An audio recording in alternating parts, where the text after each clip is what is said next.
Have you ever been in a meeting, presenting your work, sharing your thinking, doing exactly what you were supposed to do, and you had your boss cut you off? You add something that subtly repositioned what you said, maybe even correct you in front of your peers in a way that left you feeling about 2 inches tall. And afterward, in the elevator, on the drive home, did you replay it in your mind? Did you think about what you should have said? Did you feel something between humiliation and real anger? Maybe a little uncertainty about whether you were overreacting?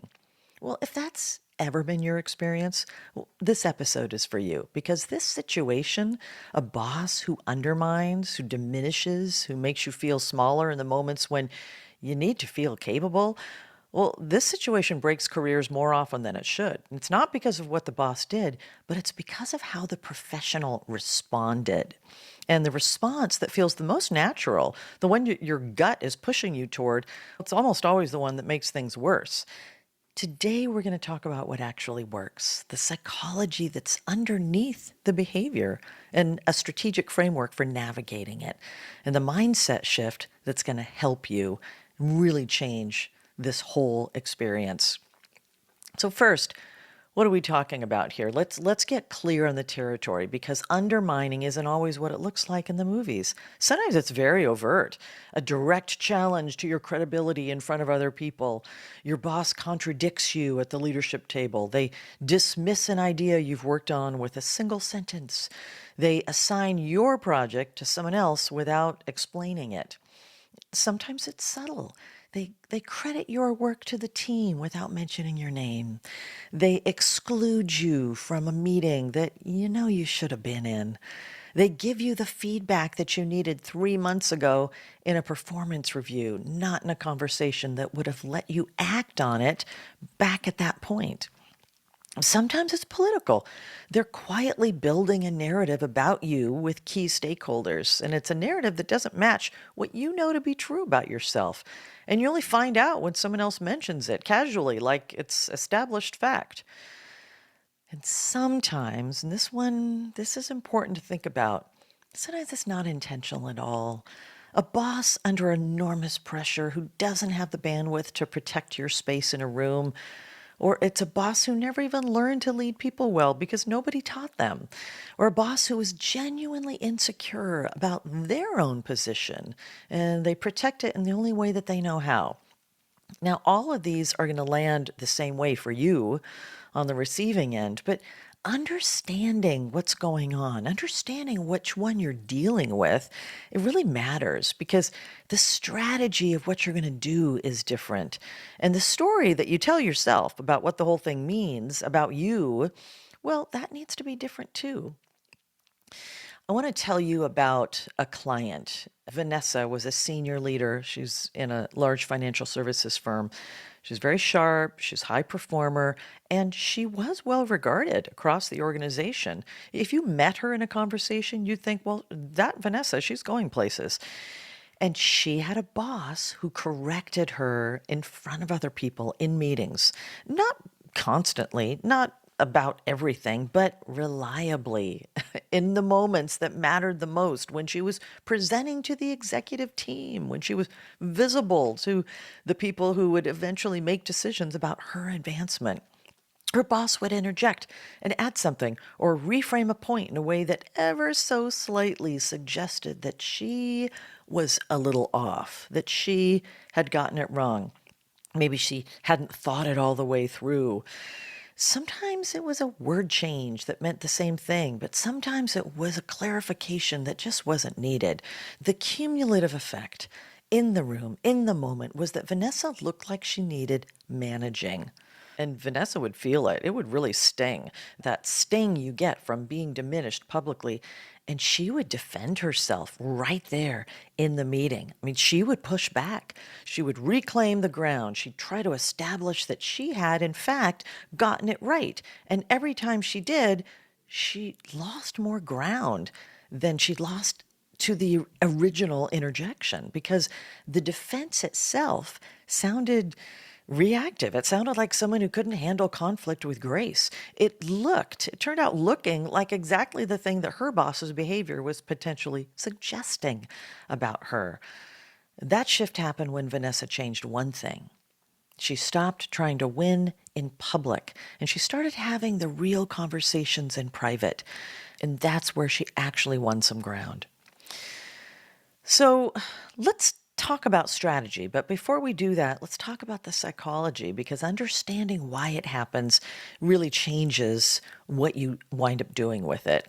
Most undermining behavior, it's not really about you, it's about the person doing it. Think about what organizational status actually does to people. Think about how much of professional identity for many leaders is tied up in being seen as capable, as knowledgeable, as essential, being the person in the room who adds value, who has the answers, who people look to. Now, imagine that you start working with someone who's excellent, who has strong ideas, who people are starting to look toward, who, without them doing anything that's deliberately threatening, it's just starting to take up space that used to be your space, you as the leader. How does that feel? Well, researchers call this status threat. And it's one of the most well documented dynamics in organizational psychology. When people feel uncertain about their own position, about their visibility, about whether they're still seen as essential, they protect what they have. And sometimes consciously, more often than not, they do it unconsciously. Roderick Kramer, Stanford researcher, he spent decades studying trust and threat in organizations. He found that status threats trigger behavioral responses that are deeply automatic. People don't usually decide to undermine someone. They respond to a perceived threat the way they were wired to respond to threats, by protecting their territory. So a boss who interrupts you publicly, they may be telling you something about their own insecurity, not about your own inadequacy. A boss who excludes you from important meetings, they may be protecting a sense of centrality that they used to feel and now they feel it slipping away from them. And of course, that doesn't make it acceptable. It doesn't mean you should accept it, but it does mean it's not a verdict for you. And the moment you stop experiencing it as a verdict, when you move from wounded to strategic, then you get access to something so much more useful: clarity and choice. Now, Kramer's research went on to study this. They wanted to understand something very specific. Why do some professionals recover from workplace status threats and come out stronger, while other people spiral downwards and sometimes never fully recover? The natural assumption, and the one that most people would make going in, was that it would be about confidence, that the most self-assured professionals would bounce back fastest because the threat couldn't penetrate their sense of self and their built confidence. Or about performance, that the most demonstrably excellent professionals would be protected because their track record would speak for itself. And that's not what the data showed.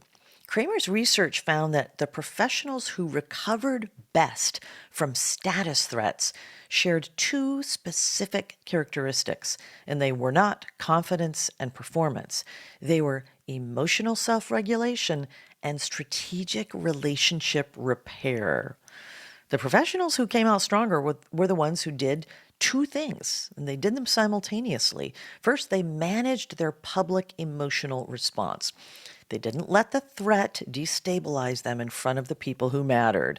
They kept showing up as the version of themselves that people trusted, not as someone who was visibly wounded or visibly reactive.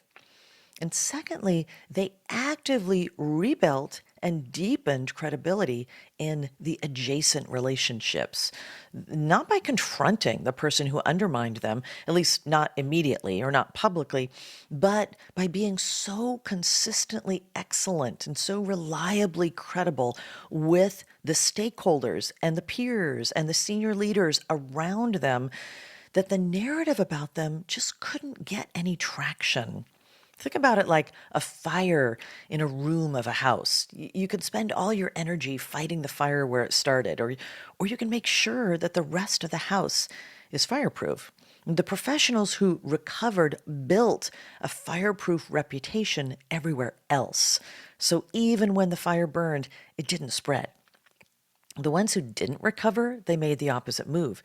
They reacted emotionally. They escalated publicly. They became someone who looked like they were hard to work with. And as they did that, they turned a status threat into a career threat. The status threat only becomes a career threat when you let it dictate your behavior. So let me name the specific responses here that feel natural, because every single one of them is understandable and every single one of them can cost you. The first is emotional retaliation. You feel the sting, you react, you push back in the moment, you get sharp. The problem is not that you're wrong. You might be completely right. The problem is that you now become the story. Suddenly, the conversation in the room and in every hallway after that meeting is about your reaction, not the other person's behavior. The second one is visible frustration. Let's say you don't say anything. It's not like you react in that moment, but your face says everything. Your jaw tightens, your eyes almost roll. People can tell. It's that barely contained irritation that anyone paying attention to, they can see it.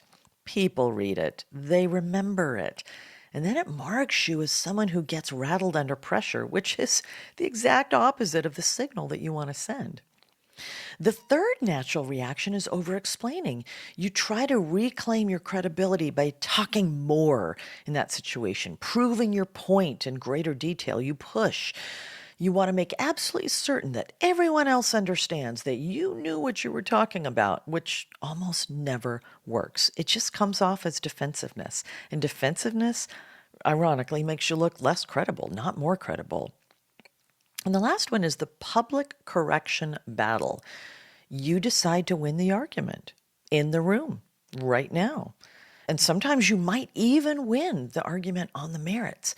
But two leaders in visible conflict, where one has more organizational power, well, it almost never resolves in favor of the one with less organizational power.